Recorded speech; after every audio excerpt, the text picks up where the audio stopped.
Hello കൂട്ടുകാരെ, എല്ലാവരും സുഖമായിട്ടിരിക്കുന്നോ? എന്നെ കുറച്ച് ദിവസങ്ങൾ കാണാതായിട്ട് കുറച്ച് പേരൊക്കെ തിരക്കി വന്നിട്ടുണ്ടായിരുന്നു കേട്ടോ. തിരക്കി വന്നിട്ടുണ്ട് ഇൻ ദ സെൻസിലേക്ക് മെസ്സേജൊക്കെ അയച്ചു.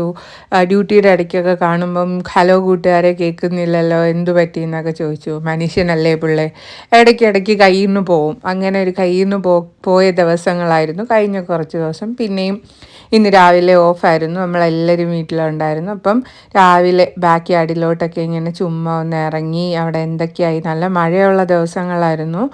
അതുകൊണ്ട് എന്തൊക്കെയായി എന്നൊക്കെ നോക്കി ഭയങ്കര സന്തോഷമാണ്. നമ്മൾ ഈ നമ്മുടെ പറമ്പിൽ തന്നെ പിടിച്ച് നിൽക്കുന്ന ഫ്രൂട്ട്സൊക്കെ പിച്ചി കഴിക്കുമ്പോൾ സ്ട്രോബെറീസൊക്കെ പിടിച്ച് നിൽപ്പുണ്ടായിരുന്നു.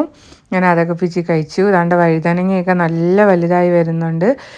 ക്യാബേജും പിടിച്ചിരിക്കുന്നുണ്ട് കേട്ടോ. ക്യാബേജ് എല്ലാം കുഞ്ഞു കുഞ്ഞു ഉണ്ടകളായി തുടങ്ങി. അതൊക്കെ കാണുമ്പോൾ ഭയങ്കര ഒരു ഞാനൊന്നും വീട്ടിൽ കണ്ടിട്ടില്ലാത്തൊരു സംഭവമല്ലേ. എൻ്റെ വീട്ടിലൊന്നും കൃഷിയും സംഭവം ഒന്നുമില്ലായിരുന്നു. പക്ഷെ എനിക്ക് ഭയങ്കര ഇൻട്രസ്റ്റ് ഉള്ളൊരു ഏരിയയാണിത്. പയറൊക്കെ നിറയെ പിടിച്ചിരിക്കുന്നുണ്ട്. അച്ഛനത് വള്ളിയൊക്കെ കെട്ടി നിർത്തിയിട്ടുണ്ടായിരുന്നു. സ്ട്രോബെറി അവിടെ ഇവിടെയൊക്കെ കുറേ പിടിച്ചിരിക്കുന്നത്, നല്ല മധുരമുള്ള സ്ട്രോബെറിയാണ്. അങ്ങനെ കുഞ്ഞു കുഞ്ഞു നമ്മുടെ കാര്യങ്ങൾ മാത്രമായിട്ട് ഇപ്പം ജീവിച്ച് സന്തോഷിച്ച് ഒതുങ്ങിപ്പോവാൻ ഒരു അങ്ങനെ ഞാൻ മനസ്സിനിങ്ങനെ പ്രിപ്പയർ ആക്കിക്കൊണ്ടിരിക്കുകയാണ്. ഒത്തിരി ഒന്നും ആരിൽ നിന്നും എക്സ്പെക്റ്റ് ചെയ്യാതെ, നമ്മളെ സന്തോഷിപ്പിക്കാൻ വേറെ ആരും വരുമെന്ന് കാത്തിരിക്കാതെ ഞാൻ തന്നെ സന്തോഷിക്കാൻ പറ്റും.